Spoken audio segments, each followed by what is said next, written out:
You said 8 months is ideal to start planning a publicity campaign from launch date.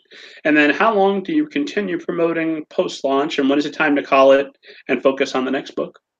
Yeah, I mean, how and publicists do it all different ways. My usual schedule is I stay on 6 weeks after publication date because I am all about the book launch. So my goal is for everything to happen at book launch, and then reviews and interviews and features don't always happen right on pub date. So they hit a little bit after pub date, and then they taper off. So usually by 6 weeks, um, the majority of the publicity has happened, and for me, it's time to move on. Uh, Certainly, um, I work with some authors on there are few authors I work with on an ongoing basis, and that's usually when they have multiple books coming out in a year. So I'm almost a project manager managing their brand um, and that sort of thing. But for the most part, like I'm doing launch and then I move on.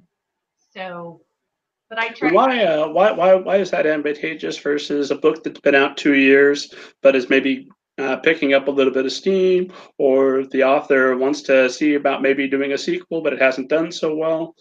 Is there Yeah. something to breathe new life into that, or is it just better to move on? Well, many authors will come to me with exactly that, like, hey, I have this book and maybe something's new. There's new about it. Would you do a push for me? And I usually don't because just because I have enough work with the new launches, and when you work with the media, like it's about the news. So the news of the book is that it's coming out. So if a book's already out, like it's already been written about. So it's hard to kind of stir the pot again, I guess. But that's not to say there are many publicists who will do that, and especially if there is something new. Like for example, a book has been out a few years, but now there's the movie is coming out, so that does allow for new opportunity to kind of get some new PR around it.